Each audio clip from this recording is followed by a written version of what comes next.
Here with us now is former Europe, Africa, and Middle East editor for the Associated Press, Dan Perry. Always a pleasure, Dan. Welcome back.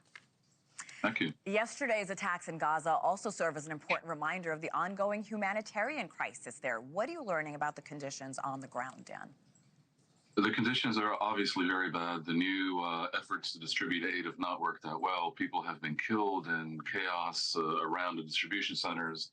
It's obviously very, very dire. Reports have come out in recent days, even in the Israeli press, suggesting that the death toll in Gaza could be significantly higher than the 50-some thousand that we have been hearing about to date. Of course, a third to half of those are Hamas militants, but obviously no one disputes that tens of thousands of people, innocents, have been killed, and hundreds of thousands are in desperate, dire straits. We hear of hunger, we hear of disease. There's a reason why the pressure is very great for the war to end. And of course, as the report said, Trump is now officially pressing on Truth Social for the war to end relatively quickly. And the Israeli army has been signaling that they believe that they've achieved all that they can. And of course, polls show that in Israel, 70 to 80% of the people want a deal to bring back the hostages and end the war, almost regardless of whether Hamas stays in power in Gaza as a consequence. Yeah, actually, thousands of protests, to your point, have resumed in Tel Aviv overnight or yesterday, calling for the remaining hostages to be released. President Trump, like I mentioned earlier, said this week a ceasefire agreement between Hamas and Israel was, quote, very close. Did the recent events in Iran help renew these negotiations? And what about last night's attack? Does that hinder anything? Well, the success from Israel's perspective in Iran creates something of a psychological space for a momentum that might cause a number of things to happen, including an end to the war in Gaza. I think it largely has to do with Israel's government deciding to stop blocking it. And Trump obviously has a lot of leverage on Israel's government. We saw that when he essentially called an end to the war in a tweet after the Americans joined the Israeli assault. It might have been coordinated with Israel, but also possibly not, because there was a delay in Israel reacting, and there was some unhappiness in the government about ending the war. Trump has enormous leverage, and if he wants the war to end for real, then the war will end.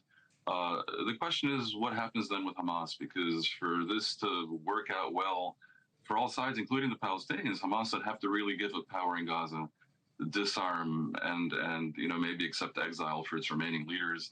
That would require significant Arab pressure on Hamas, primarily from Qatar, but also from Egypt. You basically need the entire Arab world to unite behind an American plan that would involve a restoration of some version of the Palestinian Authority to Gaza and a removal of Hamas, with a basket of goodies attached, like enormous financial aid to rebuild Gaza and to assist the Palestinians, which would come from the Persian Gulf countries, roughly. So there is momentum for this.